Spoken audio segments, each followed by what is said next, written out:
राधे कृष्णा राधे कृष्णा। उत्तर गीता। उत्तर गीता महाभारत के आश्वमेधिक पर्व के अंतर्गत अनुगीता नामक उपपर्व में मिलती है। लघुकाय होते हुए भी तात्विक दृष्टि से यह अत्यंत महत्वपूर्ण है। कुरुक्षेत्र में भगवान श्री कृष्ण ने अर्जुन को भगवत गीता रूपी जो ज्ञानोपदेश दिया था, उसका कालांतर में अर्जुन को विस्मरण हो गया। भगवान श्री कृष्ण ने भी योग युक्त होकर व्यक्त किए गए उस ज्ञान का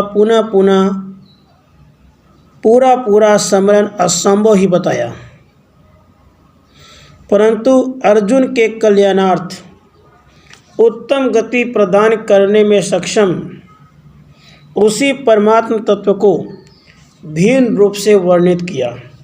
उसी को उत्तर गीता कहते हैं। जीव की शुभ अशुभ सभी कर्मों का फल अवश्य भोगना पड़ता है, इसलिए अच्छे कर्म ही करें। ऐसी प्रेरणा देने के साथ ही जीव की अलग अलग गतियाँ तथा मोक्ष प्राप्ति के उपायों का वर्णन भी इसमें किया गया है। तो आइए उत्तर गीता का श्रवण करें। पहला अध्याय। अर्जुन का श्री कृष्ण जी से गीता का विषय पूछना और श्री कृष्ण जी का अर्जुन से सिद्ध महर्षि एवं काश्यप का संवाद सुनाना। जन्मेजय जी ने पूछा, ब्राह्मण शत्रुओं का नाश करके जब महात्मा श्री कृष्ण और अर्जुन सभा भवन में रहने लगे, उन दिनों उन दोनों में क्या क्या बातचीत हुई। वैशंपायन जी ने कहा, राजन, श्री कृष्ण जी के सहित अर्जुन ने जब केवल अपने राज्य पर पूरा अधिकार प्राप्त कर लिया, तब वे उस दिव्य सभा भवन में आनंद पूर्वक रहने लगे। नरेश्वर, एक दिन वहाँ स्वजनों से घिरे हुए वे दोनों मित्र अपनी इच्छा से घूमते घामते सभा मंडप के एक ऐसे भाग में पहुँचे जो स्वर्ग के समान सुंदर था। पांडुनंदन अर्जुन भगवान श्री कृष्ण जी के साथ रहकर बहुत खुश हुए। उन्होंने एक बार उस रमणीय सभा की ओर दृष्टि डालकर भगवान श्री कृष्ण जी से कहा, हे भगवान श्री कृष्ण, देवकी नंदन, जब संग्राम का समय उपस्थित था, उस समय मुझे आपके महात्म्य का ज्ञान और ईश्वरीय स्वरूप का दर्शन हुआ था। किंतु हे केशव, आपने सौहार्दवश पहले मुझे जो ज्ञान का उपदेश दिया था, मेरा वह सब ज्ञान इस समय विचलित चित्त हो जाने के कारण नष्ट हो गया, अर्थात मैं भूल गया हूँ।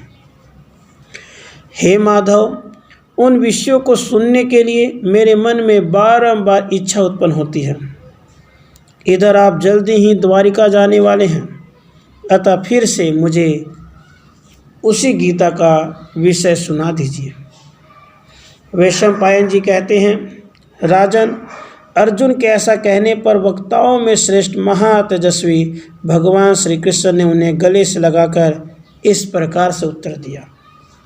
श्री कृष्ण जी बोले, अर्जुन, उससे मैंने तुम्हें अत्यंत गोपनीय ज्ञान का श्रवण कराया था। अपने स्वरूपभूत धर्म सनातन पुरुषोत्तम तत्व का परिचय दिया था और शुक्ल कृष्ण गति का निरूपण करते हुए संपूर्ण नित्य लोकों का भी वर्णन किया था। किंतु तुमने जो अपनी नासमझी के कारण उस उपदेश को याद नहीं रखा, यह मुझे बुरा लगा। उन बातों का अब पूरा स्मरण होना संभव नहीं जान पड़ता। पांडुनंदन, निश्चय ही तुम बड़े श्रद्धाहीन हो, तुम्हारी बुद्धि बहुत मंद जान पड़ती है। धनंजय, अब मैं उस उपदेश को ज्यों का त्यों नहीं कह सकता, क्योंकि वह धर्म ब्रह्म पद की प्राप्ति कराने के लिए पर्याप्त था। वह सारा का सारा धर्म उसी रूप में फिर दोहरा देना अब मेरे बस की बात भी नहीं है। उस समय योग युक्त होकर मैंने परमात्म तत्व का वर्णन किया था अब उस विषय का ज्ञान कराने के लिए मैं एक प्राचीन इतिहास का वर्णन कराता हूँ, जिससे तुम उस समत्व बुद्धि का आश्रय लेकर उत्तम गति प्राप्त कर लोगे। धर्मात्माओं में श्रेष्ठ अर्जुन, अब तुम मेरी सारी बातें ध्यान देकर सुनो। एक दिन की बात है, एक ब्राह्मण ब्रह्मलोक से उतरकर स्वर्गलोक में होते हुए मेरे यहाँ आए। मैंने उनकी विधिवत पूजा की और मोक्ष धर्म के विषय में प्रश्न किया। व्रतश्रेष्ठ, मेरे प्रश्न का उन्होंने सुंदर विधि से उत्तर दिया। पार्थ, वही मैं तुम्हें बतला रहा हूँ, कोई अन्यथा विचार न करके इसे ध्यान देकर सुनो। ब्राह्मण ने कहा, श्री कृष्ण मधुसूदन, तुमने सब प्राणियों पर कृपा करके उनके मोह का निवारण करने के लिए जो यह मोक्ष धर्म से संबंध रखने वाला प्रश्न किया है, उसका मैं यथावत उत्तर दे रहा हूँ। प्रभु, सावधान होकर मेरी बात सुनो। प्राचीन समय में काश्यप नाम के एक धर्मज्ञ और तपस्वी ब्राह्मण किसी सिद्ध महर्षि के पास गए, जो धर्म के विषय में शास्त्र के संपूर्ण रहस्यों को जानने वाले, भूत और भविष्य के ज्ञान विज्ञान में प्रवीण, लोक तत्व के ज्ञान में कुशल, सुख दुख के रहस्य को समझने वाले, जन्म मृत्यु के तत्वज्ञ, पाप पुण्य के ज्ञाता, ऊंच नीच प्राणियों को कर्मानुसार प्राप्त होने वाली गति के प्रत्यक्ष दृष्टा थे।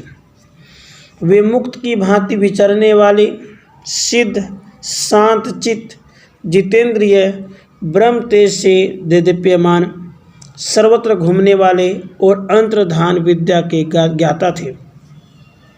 अदृश्य रहने वाले चक्रधारी सिद्धों के समान भी विचरते, बातचीत करते और उन्हीं के साथ एकांत में बैठते थे।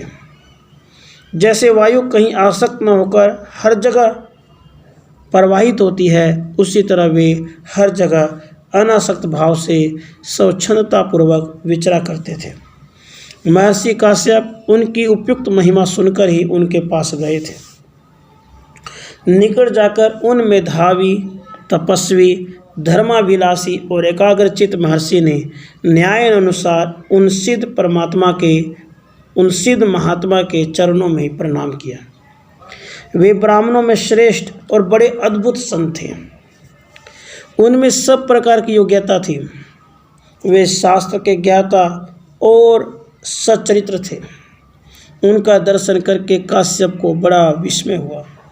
वे उन्हें गुरु मानकर उनकी सेवा में लग गए और अपनी गुरु भक्ति श्रद्धा भाव के द्वारा उन्होंने उस सिद्ध महात्मा को संतुष्ट कर लिया।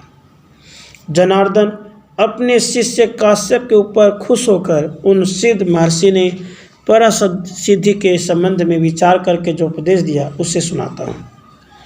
सिद्ध ने कहा, तात कश्यप, मनुष्य नाना प्रकार के शुभ कर्मों का अनुष्ठान करके केवल पुण्य के संयोग से इस लोक में उत्तम फल और देवलोक में स्थान प्राप्त करते हैं। जीव को कहीं भी अत्यंत सुख नहीं मिलता। किसी भी लोक में वह सदा नहीं रहने पाता। तपस्या आदि के द्वारा कितने ही कष्ट सहकर बड़े से बड़े स्थान को क्यों न प्राप्त किया जाए, वहाँ से भी बार बार नीचे आना ही पड़ता है। मैंने काम क्रोध से युक्त और तृष्णा से मोहित होकर अनेकों बार पाप किए हैं और उनके सेवन के फलस्वरूप घोर कष्ट देने वाली अशुभ गतियों को भोगा है। बार बार जन्म और बार बार मृत्यु का दुख उठाया है। तरह तरह के आहार ग्रहण किए और अनेक स्तनों का दूध पिया है। बहुत से पिता और भांति भांति की माताएं देखी हैं।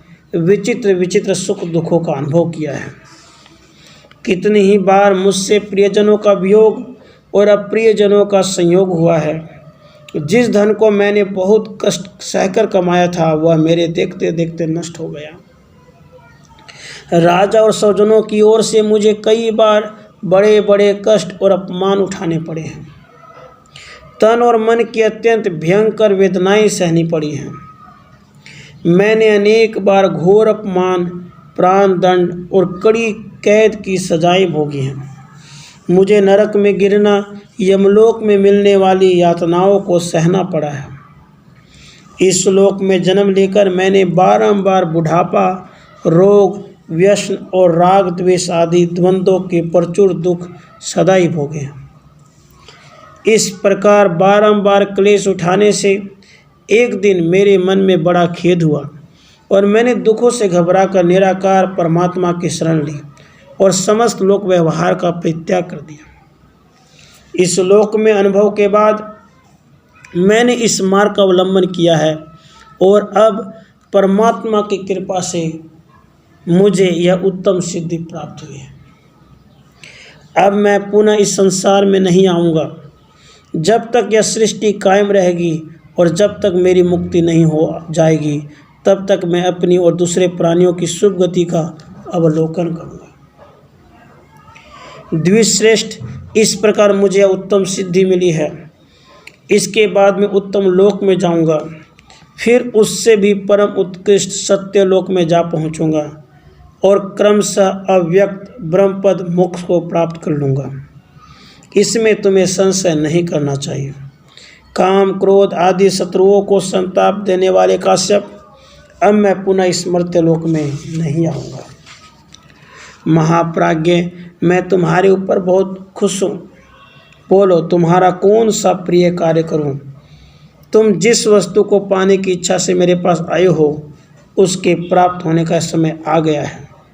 तुम्हारे आने का उद्देश्य क्या है, इसे मैं जानता हूँ और शीघ्र ही यहाँ से चला जाऊँगा। इसलिए मैंने स्वयं तुम्हें प्रश्न करने के लिए प्रेरित किया है। विद्वान, तुम्हारे उत्तम आचरण से मुझे बड़ा संतोष है। तुम अपने कल्याण की बात पूछो, मैं तुम्हारे अभीष्ट प्रश्न का उत्तर दूंगा। काश्यप, मैं तुम्हारी बुद्धि की सराहना करता हूँ और उसे बहुत आदर देता हूँ।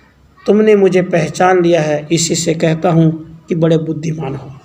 इति श्री महाभारती आश्वमेधी पर्वणि उत्तर गीतायां प्रथमो अध्याय। राधे कृष्ण, राधे कृष्ण।